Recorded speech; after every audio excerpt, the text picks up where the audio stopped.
everyone, welcome back to another Smart Money Sundays. Hope you've all had an amazing week. We've had a good week in the markets, so without further ado, I'm going to jump right into the video. So, as always, I'm going to start off with DXY, okay? So, last week, I was looking for, after this sweep of liquidity here on the left, I was expecting a retracement back into 102. Now, we haven't got that retracement exactly. So what what's happened is we basically end up pushing back above the previous high here. So we're looking at bullish structure on the higher time frames. Now, the reason I was looking for that retracement here is just after you have these raids, you usually see a bigger retracement. Now, the problem with this, we're seeing a bit of an overextended move on the higher time frame. So if I go on the 12-hour, we're seeing a bit of an overextended move, right? We had this big raid of liquidity, right, on at 99, and we've had a basically a overextension, right? We've seen price push up about 5%, right? Dollar's value has pushed up about 5% on without giving us a bigger correction in the market, which tells me one or two things. Right, one, we're either at the end of this expansive push, which means price is likely gonna come above a little higher. Right, my first target would be 104. Right, that's very likely, and then my second target would obviously be where I marked out this zone back in May. When price was down here, I said price needs to come and fill in this zone, which it will. I'm very confident in that fact. It will eventually come back into 105, 106 level, potentially even coming in here. Now, this is where I would look for USD shorts, okay? I wouldn't look for shorts just yet, but for now, I'm expecting that overextended move to continue at least until we come and take out this liquidity, right, at 104, almost 105, and then we can start looking for potential reversals. But if we're lucky this week, we might see that overextended move push come up into 106, and then that will fulfill my short-term USD targets in essence. Okay, so now let's go on the lower time frame. Right, now we know where I'm looking to target my targets on USD. I'm now currently looking at the structure. Now, bullish structure on the lower time frames is bullish, right?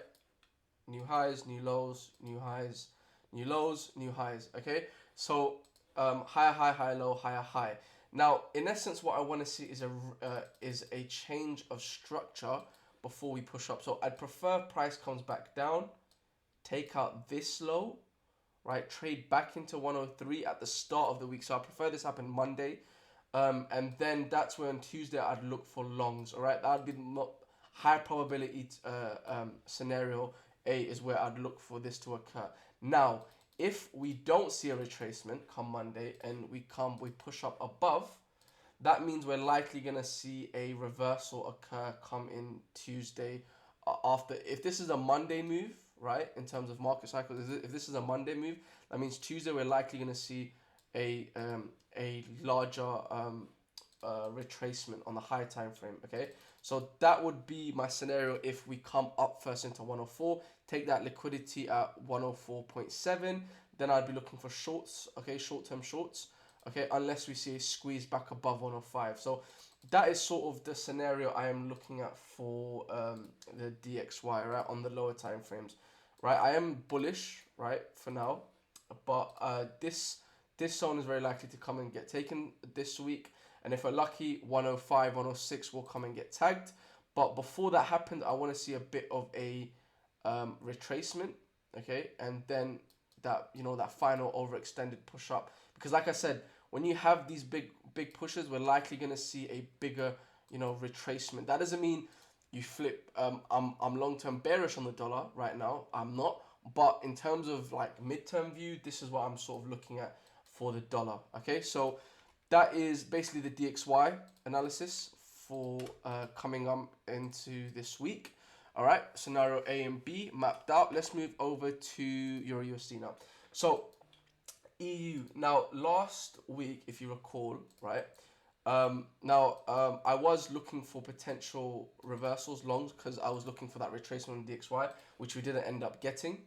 Okay, so what ended up happening is, as you can see, price has broken down, right, giving us that bearish structure, okay, on the lower time frames. Now, structure is bearish as well as a few other confirmations. But if you look, I wanted to see this level hold, right? This grey level hold on 1.0817. Okay, so this grey level hasn't really has broken through. So this is a good place I'd look for shorts from. I want to see price consolidate come Monday, have a manipulation above into this gap, okay, potentially a little higher, and then I'll look to short this fucker down into my first target will be 1.07, and then my low target will be 1.0635. Sorry about that. Okay, so that is sort of the scenario I want to see play out on Euro USD. Now, the reason I'm looking for price that I'm targeting this zone is because this is the zone, the main zone that led to this high that took out all this liquidity. So I'm less confident that we come right at the lows, because when you have this strong of a price level, demand level, you usually see price offer bounces from this level before it eventually breaks through, okay? Because you need demand to or liquidity to dry up from this particular zone. Okay, that's just how price delivery works. So the way I'd play this, all right, or the way I will be playing this is waiting for a range to occur on Monday, right? Wait for a manipulation to occur for bulls to come in, late bulls, potentially even a little higher, right? And then trade back below. So this would be a big deviation, and then short the fucker back down into this zone, all right? 1.07 6 would be my main target, and then if it comes lower, that will be a nice treat. Now this will depend heavily if the DXY does this week come into 106. If we do see that sort of volatility, because you have to remember, August is coming to an end this week. So I think Thursday, I believe, is the last day of August. I think the 32nd is on Thursday. So we're going to see end of month volatility. So that's why I'm gearing up. Hopefully this week we see that overextended push, all right, before the month end, before we see a reversal. So there is actually a lot of opportunities this week in the market. So that's why this week is going to be a busy week for me and the members. So that's why my eyes will be geared on very closely to these setups in particular. So that's EU. Now there is another setup I'm going to quickly highlight, which is USD CHF. Now USD CHF is a pair I love to swing trade. Okay, but in essence, I'm just going to cover this quickly, okay, because there's some other pairs I want to get to. But this is a prominent zone, okay, on the higher time frames, and basically what we have here is this high was the high that took out this prominent liquidity zone, right, wicked above before it broke structure, right, and made a new low. Okay, now we're currently in a corrective phase of the swing PA. So this high is very prominent, and so is this low. But we're basically trading a B, C, right? This would be below high would be C. Hopefully, if we come back into the zone, is where I'd be looking for potential short triggers for price to then develop a D, right? The next leg down, basically. So simple way, just if I put a fib tool here, right? Don't really use fibs, but just a fib tool here. I'd look for price to come within this gray level, because it's a prominent zone for me. So I'd look for price to come back into this level, and then wait for some manipulation to occur, bearish structure, and then look for shorts, right? Look for shorts all the way down. My first target would obviously be 0.855, and then extended target will be 0.838. Okay, so very simple setup coming on USD CHF, but I'd only be interested if it comes in 895, this level. Okay, if it doesn't, then I'm not gonna look for any triggers. Okay, so very, very simple. Now let's move over to BTC. So BTC basically hasn't done much, which was kind of expected. Okay, I didn't expect BTC to do anything just yet, right? my charts are a little messy, so please do excuse.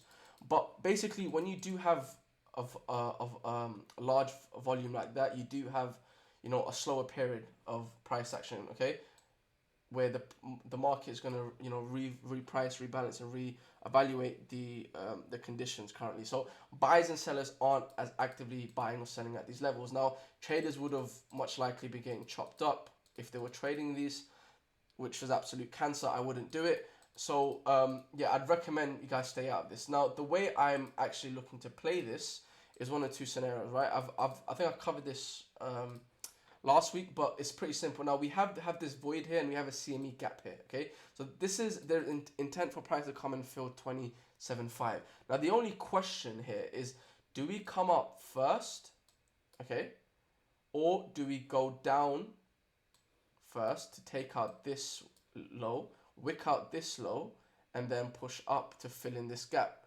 okay, and then we'd see where price push up from there. Now, both these scenarios, if we push up, right, and you miss this, and we miss the buys, what I'd be looking for in essence is basically for price to come back, fill in that gap, right, potentially have a big deviation, and then short the fucker back down. My target would obviously be these lows, because it's clean liquidity for price to come back down to these levels. That's only if we come up first, okay? Again, if we come down first, which will be even better, because we have intent to come up higher, then it increases the probability for us to come up higher. So it'd give me a nicer RR trade, you know, with a sort of manipulation, structure change, right, and then look to short this fucker into 27.5, right? Very, very simple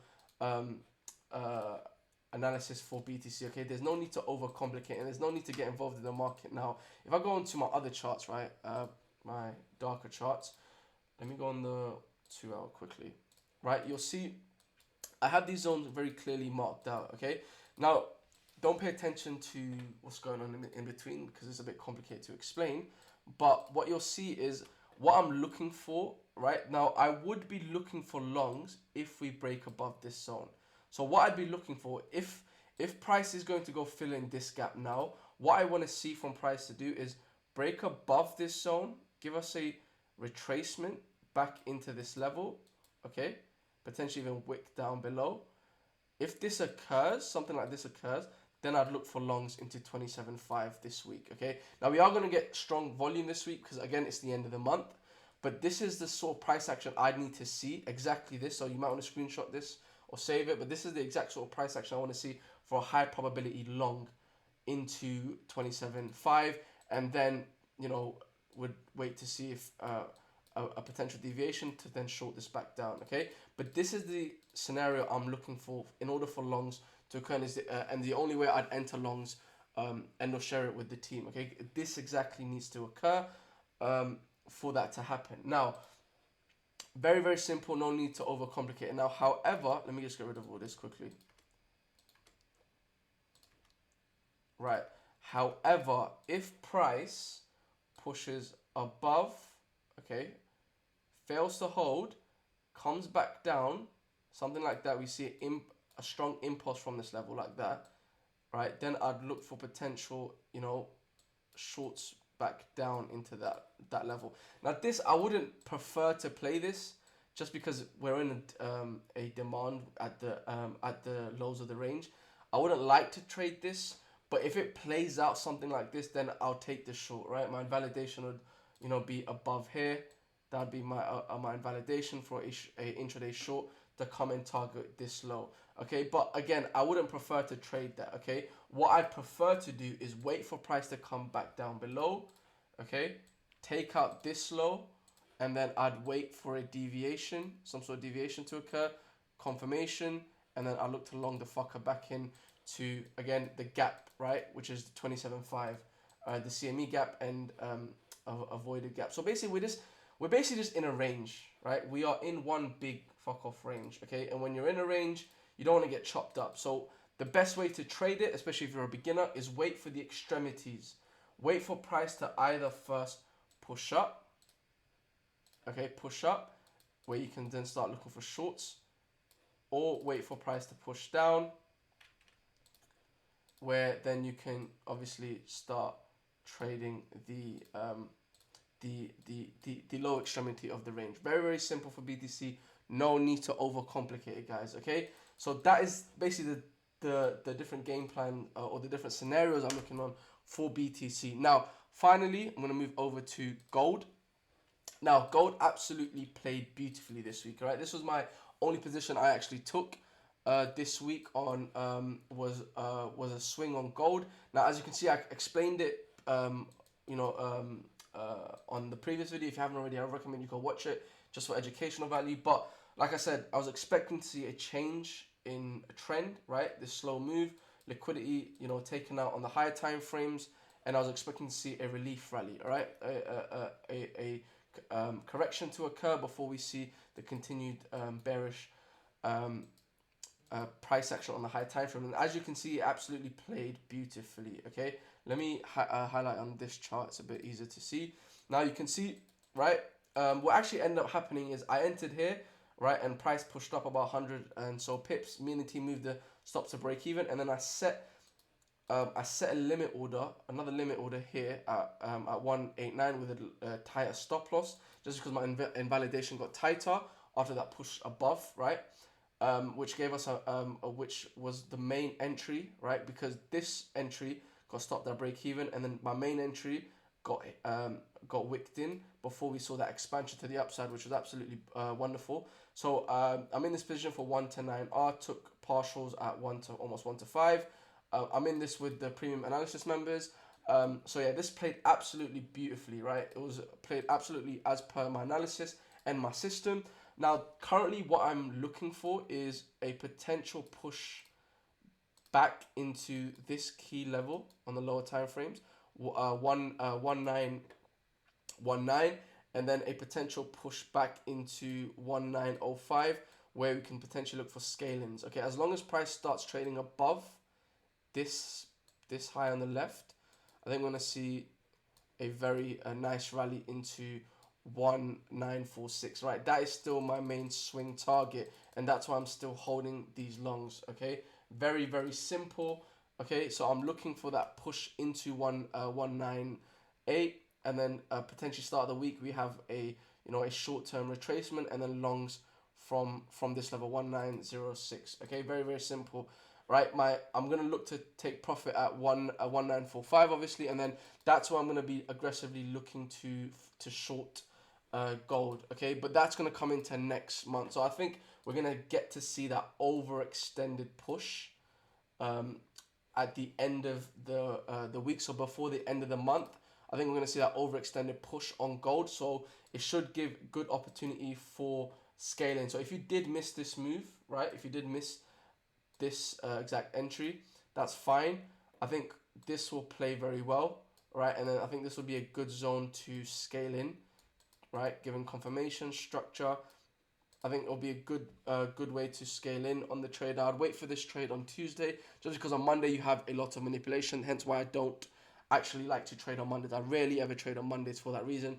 Just for those who don't know, because Monday is the most manipulative day in the market. Just if you backtest it, you'll understand what I mean.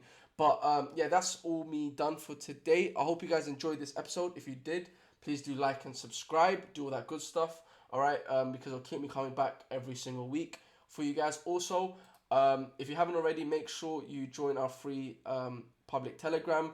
I post charts in it. I post all sorts of free value in here. So make sure you're subscribed, because I do have a surprise for all the members in the public chat. So make sure you do that. But with all that said and done, I'll see you guys on the next one. Bye bye.